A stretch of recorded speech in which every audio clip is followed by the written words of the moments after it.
नमस्कार मेरे प्यारे मित्र, एक बार फिर से आप सभी का स्वागत है। उत्तर प्रदेश पुलिस भर्ती 2022 असिस्टेंट ऑपरेटर या फिर हेड ऑपरेटर के लिए जीके प्लस साइंस की लाइव क्लास आपकी स्टार्ट हो चुकी है। हमारे सभी प्यारे भाई बहन जल्दी जल्दी तो रोना किसी के छोड़कर जाने पर वक्त ऐसा ला देना कि वो खुद मिलने आए नए बने बहाने से। मतलब क्या हुआ कि अगर आप किसी को चाहते हो ना तो गाइस उसके लिए आप ऐसा वक्त ला दीजिए, अगर वो आपको छोड़कर चला भी जाए तो वो आपसे मिलने के लिए एक नए बहाने लेकर आए कि चलो उनसे मिलकर आते हैं, बड़े अच्छे इंसान हैं। मतलब क्या हुआ कि जिस दिन आप सफल हो जाओगे ना तो आपके गाइस मिलने वालों की संख्या ज़्यादा हो जाएगी, लेकिन जब तक आप सफल नहीं होते हो तब तक आपको सभी लोग छोड़ते ही रहेंगे और बगल वाले यही कहेंगे, जो आपके घर के बगल हैं या फिर जो भी आपसे जलते हैं वो यही कहेंगे कि उनसे दूर रहना क्योंकि वो अच्छे इंसान नहीं है। लेकिन जिस दिन आप सफल हो जाओगे ना उसके आपके घर के बगल या फिर जो भी हैं वो सभी यही कहेंगे कि कुछ उनसे भी सीख लीजिए, वो भी एक छोरा है।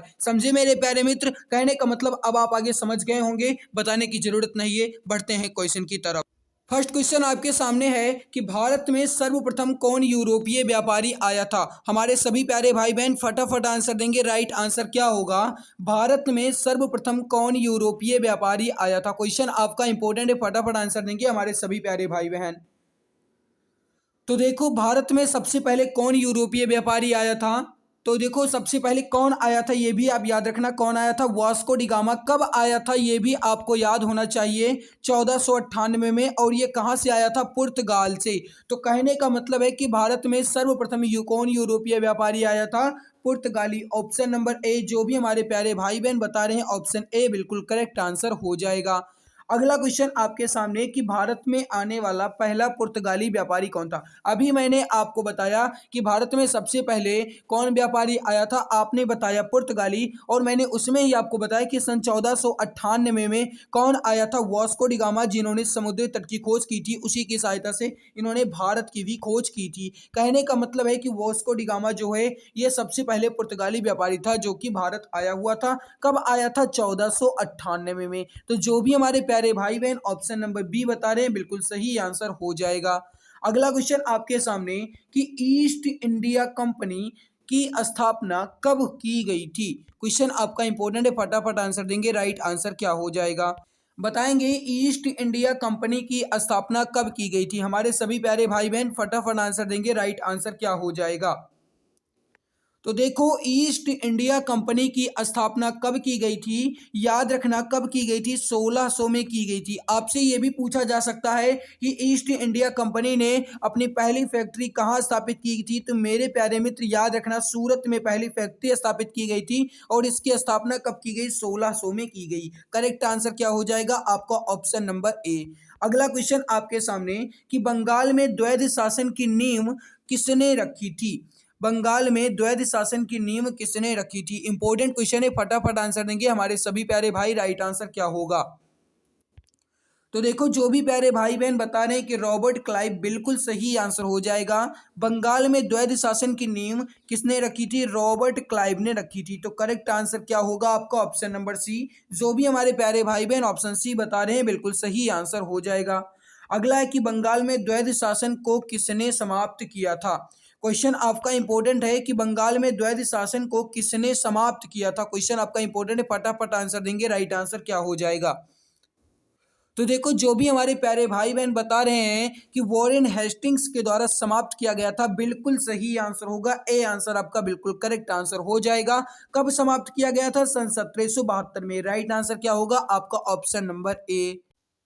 अगला क्वेश्चन आपके सामने है कि बंगाल में ईस्ट इंडिया कंपनी को रुपए 3000 वार्षिक देने के बदले निःशुल्क व्यापार का अधिकार कब मिला? क्वेश्चन आपका इंपॉर्टेंट है, फटाफट आंसर देंगे सभी प्यारे भाई। राइट आंसर क्या होगा? तो देखो गाइस, इसका सही आंसर हो जाएगा सर 1717 ईस्वी में। जो भी हमारे प्यारे भाई बहन ऑप्शन सी बता रहे हैं बिल्कुल करेक्ट आंसर हो जाएगा। अगला क्वेश्चन आपके सामने है कि किस संधि के अंतर्गत ईस्ट इंडिया कंपनी को बंगाल, बिहार एवं उड़ीसा की दीवानी मिली? क्वेश्चन आपका इंपॉर्टेंट है, हमारे सभी प्यारे भाई बताएंगे राइट आंसर क्या होगा। तो जो भी हमारे प्यारे भाई बहन यहाँ पर बता रहे हैं कि इलाहाबाद की प्रथम संधि सन 1765 ईस्वी, बिल्कुल सही आंसर हो जाएगा आपका। ऑप्शन नंबर बी बिल्कुल करेक्ट आंसर हो जाएगा। अगला क्वेश्चन है कि सहायक संधि को किसने लागू किया था। फटाफट आंसर देंगे सभी प्यारे भाई। राइट आंसर क्या होगा, सहायक संधि को किसने लागू किया था। क्वेश्चन आपका इंपॉर्टेंट है, फटाफट आंसर देंगे। राइट आंसर क्या होगा। तो देखो जो भी हमारे प्यारे भाई बहन यहाँ पर बता रहे हैं कि सहायक संधि को सबसे पहले लॉर्ड बेलेजली के द्वारा लागू किया गया था, बिल्कुल करेक्ट आंसर हो जाएगा। तो जो भी हमारे प्यारे भाई बहन ऑप्शन ए बता रहे हैं बिल्कुल सही आंसर होगा, बिल्कुल परफेक्ट आंसर हो जाएगा। अगला क्वेश्चन आपके सामने है कि सहायक संधि पर हस्ताक्षर करने वाला पहला राज्य कौन था। क्वेश्चन आपका इंपॉर्टेंट है, फटाफट आंसर देंगे। राइट आंसर क्या होगा, सहायक संधि पर हस्ताक्षर करने वाला पहला राज्य कौन सा था। तो देखो जो भी प्यारे भाई बहन यहाँ पर बता रहे हैं कि हैदराबाद, बिल्कुल सही आंसर हो जाएगा आपका। ऑप्शन नंबर ए जो है ये बिल्कुल करेक्ट आंसर हो जाएगा। ए आंसर आपका बिल्कुल परफेक्ट आंसर हो जाएगा। अगला क्वेश्चन आपके सामने है कि प्लासी का युद्ध किन दो पक्षों के बीच हुआ था। फटाफट आंसर देंगे हमारे सभी प्यारे भाई। राइट आंसर क्या होगा, प्लासी का युद्ध किन दो पक्षों के बीच हुआ था। अब यहाँ पर आप ये भी बता देना कि प्लासी का युद्ध जो है ये कब हुआ था। तो देखो प्लासी का युद्ध कब हुआ था, याद रखना मेरे प्यारे भाई, 23 जून सन 1757 को। प्लासी का युद्ध कब हुआ, 23 जून सन 1757 को। और किन दो पक्षों के बीच हुआ, यही तो आपसे पूछा गया है इसमें। तो जो भी हमारे प्यारे भाई बहन बता रहे हैं कि सिराजुद्दौला और अंग्रेजों के बीच, बिल्कुल सही आंसर हो जाएगा। बी आंसर आपका बिल्कुल करेक्ट आंसर हो जाएगा। अगला क्वेश्चन आपके सामने है कि बक्सर की लड़ाई में मीर कासिम का साथ किसने दिया था।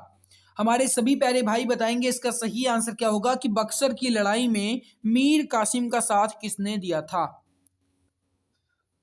अब देखो कहा क्या गया आपसे कि बक्सर की लड़ाई में, मेरे प्यारे भाई याद रखना, बक्सर की लड़ाई कब हुई थी, सन 1764 ईस्वी में। और इसमें मीर कासिम का साथ किसने दिया, यह क्वेश्चन आपसे पूछा गया है। तो यहाँ पर शाह आलम द्वितीय और सुजाउद्दौला, यानी मुगल सम्राट और अवध के नवाब सुजाउद्दौला, इन दोनों ने मीर कासिम का साथ दिया था। तो करेक्ट आंसर क्या होगा, ऑप्शन नंबर डी, ए एवं बी दोनों ने। ठीक है। और बक्सर की लड़ाई कब हुई थी, ये आपसे अगर पूछा जाता है तो याद रखना सन 1764 को बक्सर की लड़ाई हुई थी। अगला क्वेश्चन कि जेम्स प्रथम का राजदूत जो जहांगीर के दरबार में आया था कौन था। जेम्स प्रथम का राजदूत जो जहांगीर के दरबार में आया था वह कौन था। क्वेश्चन आपका इंपॉर्टेंट है, सभी प्यारे भाई बताएंगे राइट आंसर क्या होगा। जो भी प्यारे भाई बहन अभी तक क्लास को लाइक नहीं किए हैं, मैं उन सभी प्यारे भाई बहन से दिल से रिक्वेस्ट करता हूं, एक बार सभी प्यारे भाई बहन इस क्लास को दिल की गहराइयों से लाइक जरूर कर देंगे। अगर आपको लगता है कि मैं आपके लिए मेहनत करता हूं और आप सबका भी फर्ज बनता है, आपको फ्री में क्लासेस भी दे रहा हूं। अगर आप कहीं पैसे देते तो मुझे पूरा विश्वास है कि आप उसमें क्लास को लाइक जरूर कर देते, लेकिन मैं आपको फ्री में क्लास दे रहा हूँ, इसीलिए आप क्लास को लाइक तक नहीं करते हो। तो अगर आपको लगता है कि मैं आपके लिए मेहनत करता हूँ, आपके सपने को पूरा करने के लिए पूरी जी जान लगा रहा हूं, तो आप सबका भी फर्ज बनता है कि क्लास को कम से कम लाइक तो कर ही दिया करें, अपने मित्रों तक शेयर भी कर दिया करें। जेम्स प्रथम का राजदूत जो जहांगीर के दरबार में आया था वह कौन था। तो जो भी हमारे प्यारे भाई बहन बता रहे हैं कि सर थॉमस रो, बिल्कुल सही आंसर हो जाएगा आपका। ऑप्शन नंबर डी जो है ये बिल्कुल करेक्ट आंसर हो जाएगा। अगला है कि कलकत्ता या फिर कोलकाता नगर की नींव किसने रखी थी। क्वेश्चन आपका इंपॉर्टेंट है, फटाफट आंसर देंगे कि कलकत्ता या फिर कोलकाता नगर की नींव जो है किसने रखी थी। क्वेश्चन आपका इंपॉर्टेंट है, फटाफट आंसर देंगे हमारे सभी प्यारे भाई। राइट आंसर क्या होगा। तो देखो कलकत्ता या कोलकाता नगर की नींव किसने रखी थी, जोब चारनाक, किसके द्वारा, जोब चारनाक के द्वारा रखी गई थी। ऑप्शन नंबर बी आपका बिल्कुल करेक्ट आंसर हो जाएगा। अगला है कि पुर्तगालियों ने बीजापुर के शासक यूसुफ आदिल शाह से गोवा कब छीना था। पुर्तगालियों ने बीजापुर के शासक यूसुफ आदिल शाह से गोवा जो है ये कब छीना था। तो क्वेश्चन नंबर 14 का जो भी हमारे प्यारे भाई बहन बता रहे हैं कि 1510 ईस्वी में, बिल्कुल सही आंसर होगा। ऑप्शन नंबर सी आपका बिल्कुल करेक्ट हो जाएगा। अगला है कि कौन विदेशी आक्रमणकारी भारत से कोहिनूर हीरा तथा मयूर सिंहासन उठा ले गया था।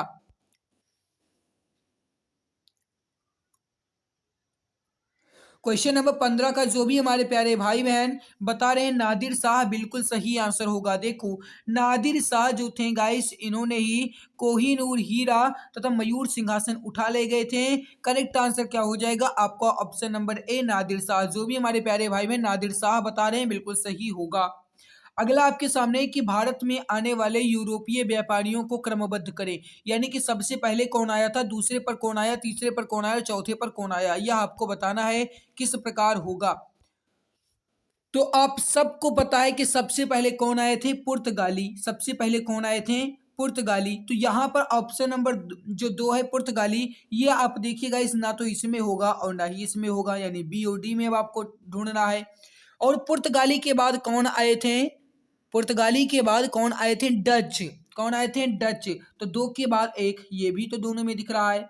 फिर देखिए पुर्तगाली के बाद डच और डच के बाद कौन आए थे, अंग्रेज आए थे। कहने का मतलब है सबसे पहले पुर्तगाली, फिर आए थे डच, फिर आए थे अंग्रेज और फिर फ्रांसीसी। तो 1 2, पहले 2, फिर 1, फिर 3 और फिर 4। तो करेक्ट आंसर क्या होगा, क्वेश्चन नंबर, नहीं नहीं, यहाँ पर देखो सबसे पहले कौन आए थे गाइस, आपसे पूछा गया पुर्तगाली सबसे पहले आए थे, उसके बाद कौन आए थे, डच आए थे, उसके बाद अंग्रेज आए थे और उसके बाद फ्रांसीसी आए थे। तो करेक्ट आंसर क्या होगा आपका, ऑप्शन नंबर डी। ठीक है, अंत में फ्रांसीसी आए थे, ऑप्शन नंबर डी। 2 1 4 3 जो भी बता रहे हैं बिल्कुल सही होगा।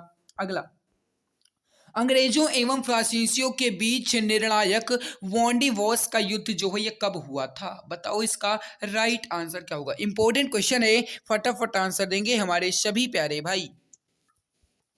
तो देखो जो भी बता रहे हैं सन 1760 में, जो भी हमारे प्यारे भाई बहन सन 1760 में बता रहे हैं बिल्कुल सही आंसर होगा। ए आंसर आपका बिल्कुल करेक्ट आंसर हो जाएगा। अगला क्वेश्चन आपके सामने कि प्रारंभ में यूरोपीय व्यापारियों की रुचि किसके व्यापार में अधिक थी।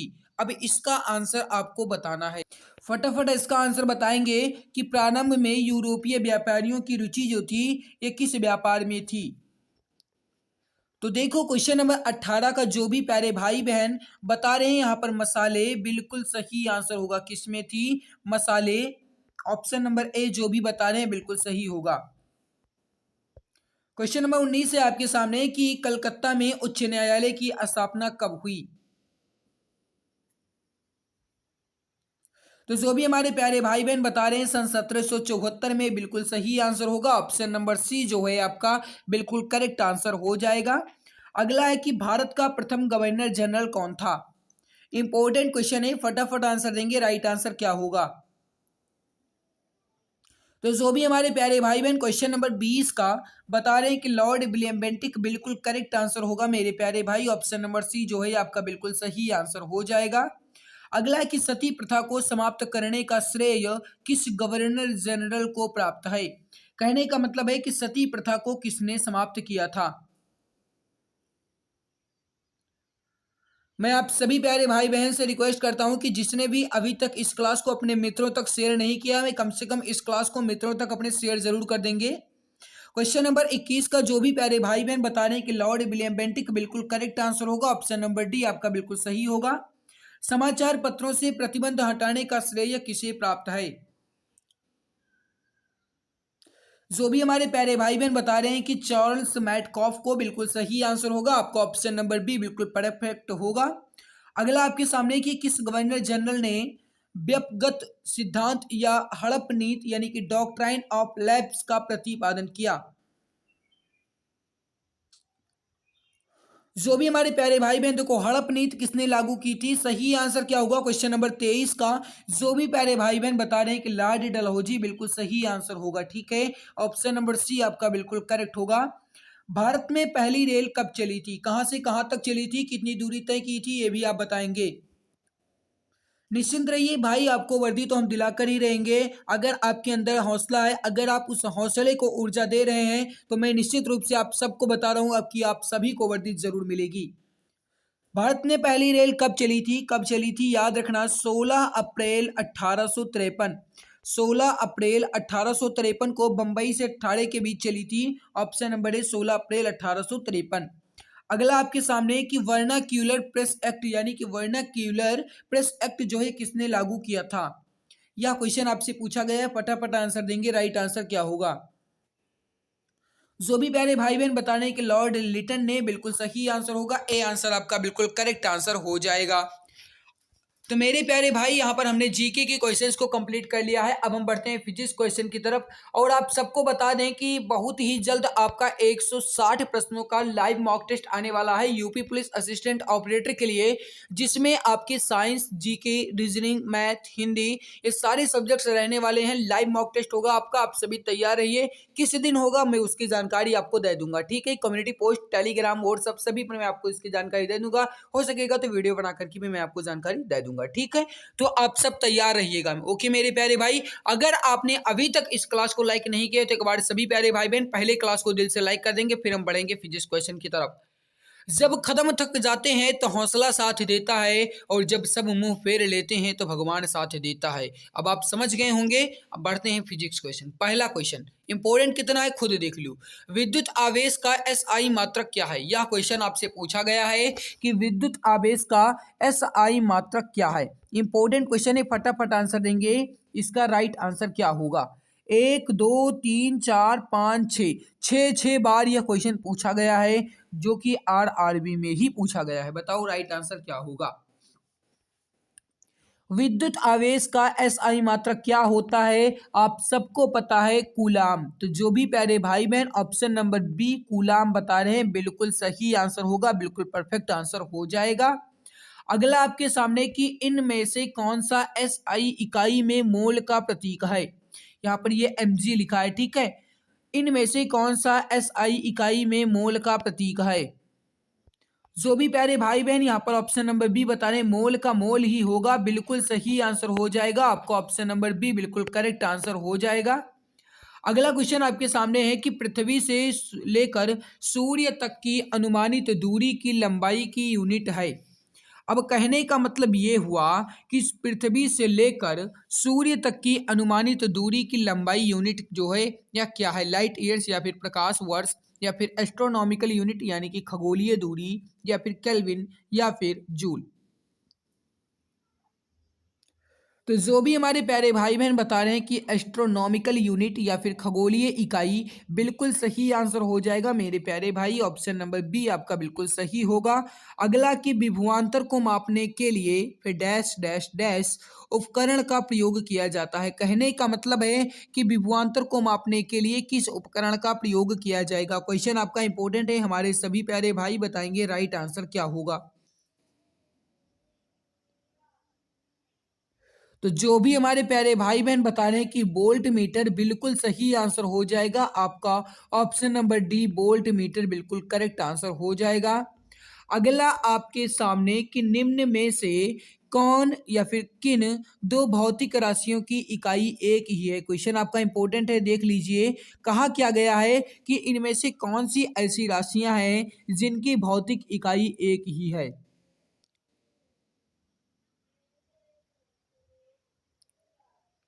तो देखो, बल तथा भार, बल तथा भार जो है इसकी भौतिक इकाई एक ही होती है। वह क्या है?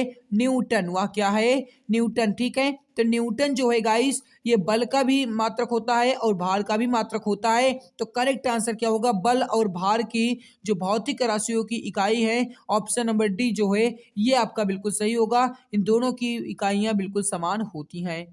अगला आपके सामने कि यदि किया गया कार्य शून्य है तो बल और विस्थापन के बीच का कोण कितना होगा।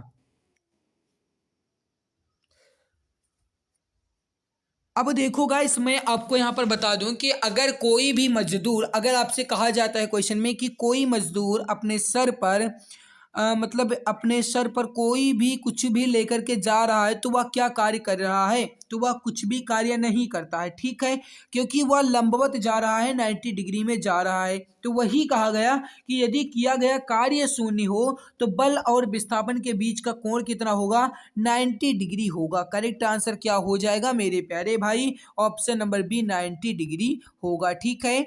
अगला क्वेश्चन आपके सामने कि कार्य होता है यदि फिर डैश डैश डैश है। कहने का मतलब यह है कि कार्य जो है ये होगा यदि बल है, ऊर्जा है, घर्षण है, या फिर शक्ति है।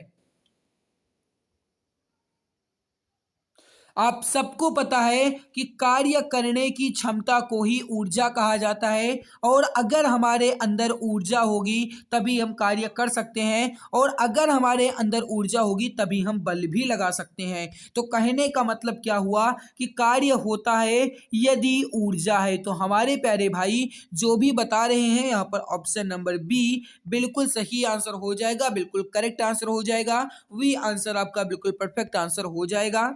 अगला आपके सामने कि बांध में संग्रहित पानी में कौन सी ऊर्जा होती है।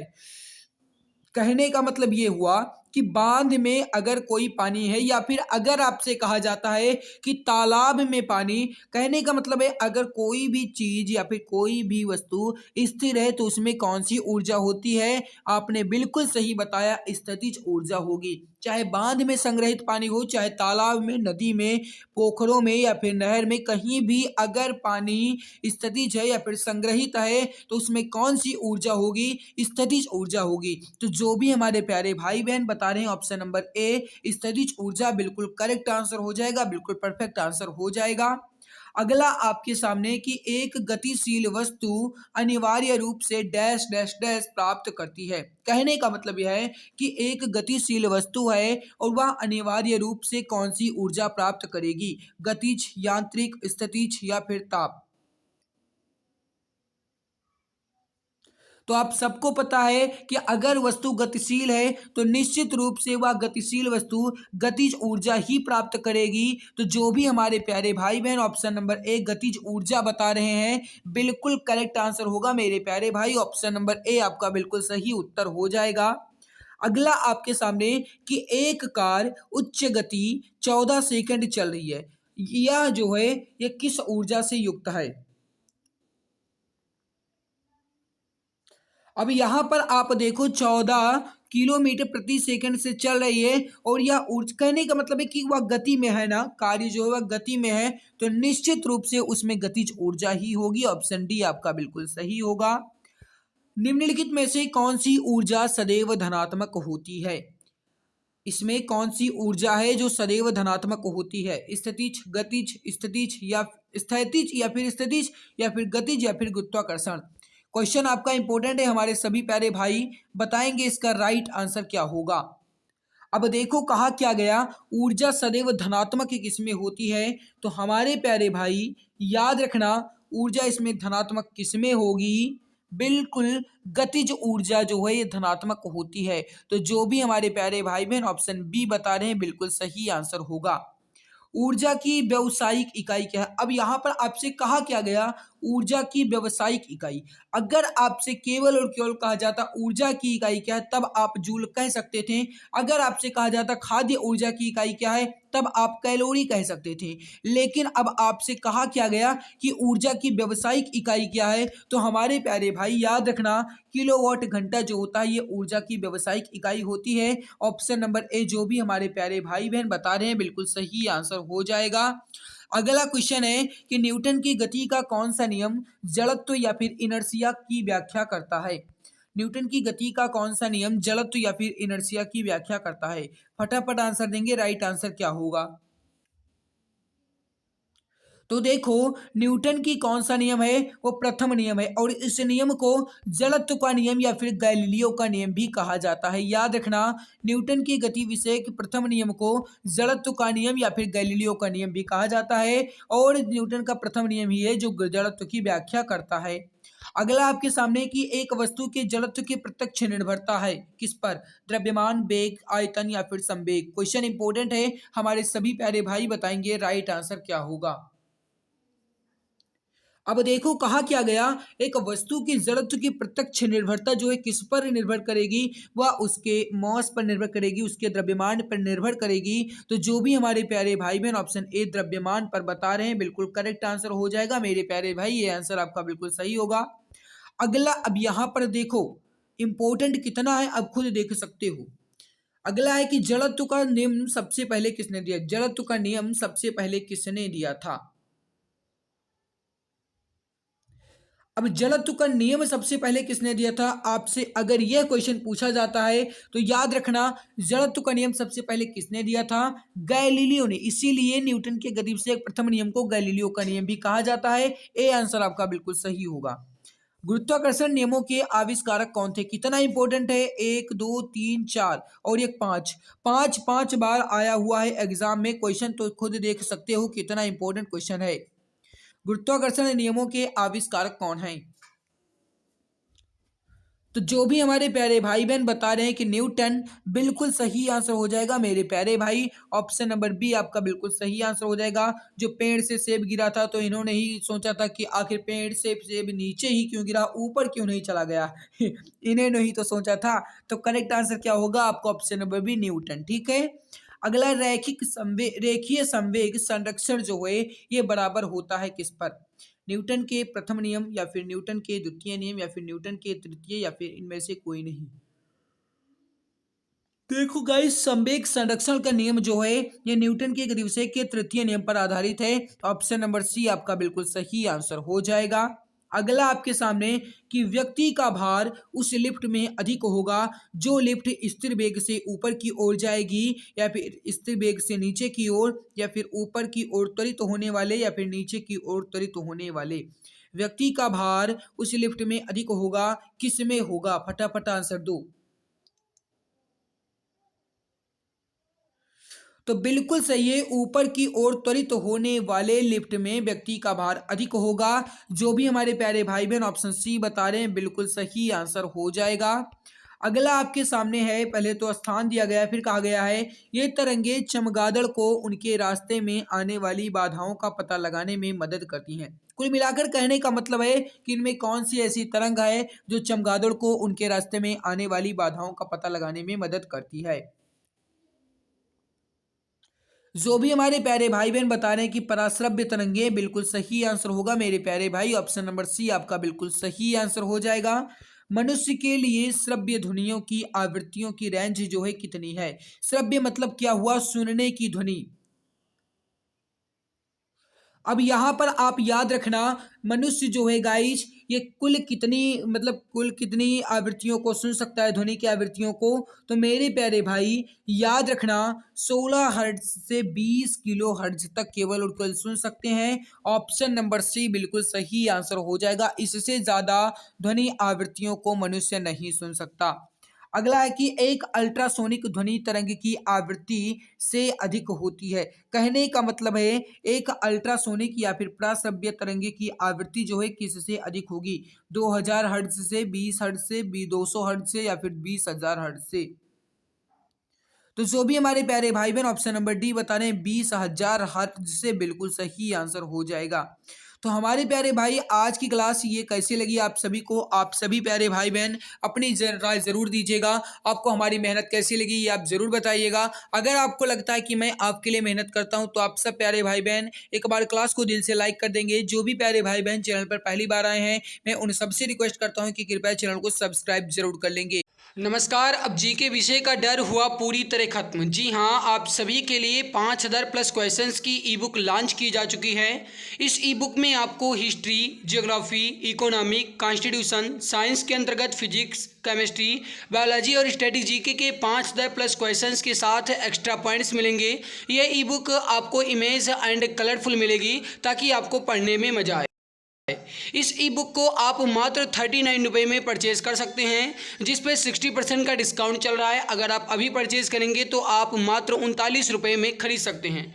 इसको खरीदने के लिए UPI ID पूजा BCI T05@OKSBI पर आपको मात्र 39 रुपये पे करना है, या फिर अन्य डिटेल्स आप व्हाट्सएप नंबर 8948667652 पे आप प्राप्त कर सकते हैं। यहाँ से भी आप परचेज कर सकते हैं। यह ई बुक आपको सभी एग्जाम्स में बहुत ज़्यादा हेल्प करेगी और आपको सिलेक्शन दिलाने में बहुत ज़्यादा मदद करेगी। बहुत बहुत धन्यवाद।